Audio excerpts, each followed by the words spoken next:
පියුම්ගේ නඩුව අද කැඳවයි. මත්ද්‍රව්‍ය ජාවාරම් කරුවෙකු සමග සම්බන්ධයක් ඇති බවත් කියයි. කුරිය කරන්නේ ආලේපනද මත්ද්‍රව්‍යද? මෙන්න අද සිදු වූ ආందోලනාත්මක සිදුවීම.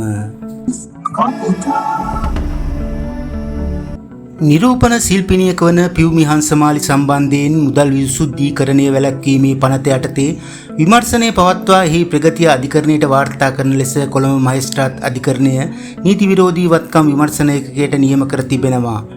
පියුමි හංසමාලි නැමැත්තියගේ නීතිඥවරයා විසින් ඉදිරිපත් කළ මෝසමකට අනුව ඊට අදාළ පැමිණිල්ල අද කොළඹ අතිරේක මහේස්ත්‍රාත් මංජුල රත්නායක ඉදිරියේ කැඳවනු ලැබුවා.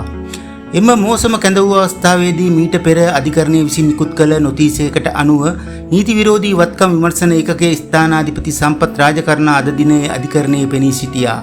එහිදී පියුමි හංසමාලි වෙනුවෙන් පෙනී සිටි නීතිඥ සුමුදු හේවගේ අධිකරණයේ හමුවේ කරුණු දක්වමින් තම සේවාදායිකාව රූපලාවන්‍ය ආලේපන අලෙවි කිරීමේ ව්‍යාපාරයක් පවත්වාගෙන යන අතර ඒ යටතේ මෙවන විට ගනුදෙනුකරුවන් 34506 දෙනෙකුට අධික පිරිසකට කුරියර් මාර්ගයෙන් එම ආලේපන අලෙවි කර තිබෙන බව සඳහන් කරනු ලැබුවා. තම සේවාදායිකාව අඩු මිලකට අදාළ ආලේපන ලබාගෙන රුපියල් 30-40000ක් වැනි ඉහළ මිලකට අලෙවි කරන බවට ඊයේ දින සියලු මාධ්‍ය වලින් ප්‍රවෘත්ති පළ කර තිබූ බව පෙන්වා දුන් එම නීතිඥවරයා ඒ සම්පූර්ණයෙන් අසත්‍ය බවත් මේ තුලින් සිය සේවාදායිකාවගේ ව්‍යාපාරයට දැඩි අගතියක් සිදුවන බවත් පෙන්වා දුන්නා.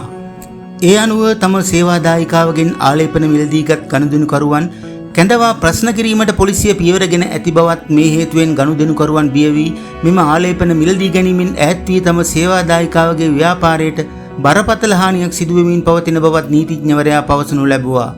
නිරූපණ ශිල්පිනියක වශයෙන් කටයුතු කරන තම සේවාදායිකාව ව්‍යාපාරිකාවක් වශයෙන් ඉහළ තලයකට දියුණු වීමේ ඇති වරද කුමක්දයි ප්‍රශ්න කළ නීතිඥවරයා අම්බපාලි අද සිටියා නම් ඇයට රහත් වීමට අවස්ථාවක් නොලැබුණු ඇති බවත් සඳහන් කර තිබුණා. ඒ අනුව තම සේවාදායිකාවගේ ව්‍යාපාරයට අගතියක් සිදුවන ආකාරයෙන් විමර්ශන මෙහෙයවීම වැළැක්වීමට අවශ්‍ය නියෝග නිකුත් කරන ලෙසත් එම නීතිඥවරයා අධිකරණයෙන් ඉල්ලා සිටියා. එම චෝදනා ප්‍රතික්ෂේප කරමින් කරුණු දැක් වූ නීති විරෝධී වත්කම් විමර්ශන ඒකකයේ ස්ථානාධිපති ප්‍රධාන පොලිස් පරීක්ෂක සම්පත් රාජකරුණා මහතා කියා සිටියේ පියුමි හංසමාලි නැමැත්තිය රුපියල් 30000කට අධික පිරිසකට තමන්ගේ ආලේපන කුරියර් මාර්ගයෙන් විකුණා තිබෙන බව සඳහන් කොට ඇති බවයි.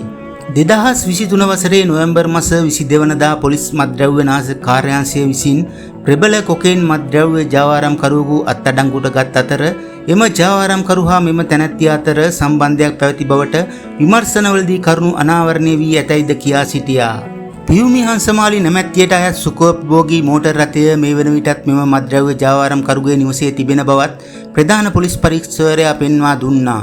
එම නිසා පියුමි හංසමාලි විසින් කුරියර් මාර්ගයෙන් අලෙවි කර තිබුණේ සත්‍ය වශයෙන්ම ආලේපනද එසේත් නැත්නම් කිසියම් නීති විරෝධී ද්‍රව්‍යයක්ද යන්න අනාවරණය කිරීම සඳහා පරීක්ෂණ පැවැත්වීමට සිදු වී ඇතැයි පෙන්වා දුන් ප්‍රධාන පොලිස් පරීක්ෂකවරයා ඒ යටතේ අවශ්‍ය පුද්ගලයන්ගෙන් ප්‍රකාශ සටහන් කර ගැනීම සිදු වී ඇති බවත් කියා සිටියා. මෙහිදී අතිරේක මහේස්ත්‍රාත්වරයා කියා සිටියේ පුද්ගලයන්ගෙන් විමර්ශන සඳහා ප්‍රකාශ සටහන් කර ගැනීමට පොලිසියට බලය තිබෙන බව තමා පිළිගන්නා බවයි.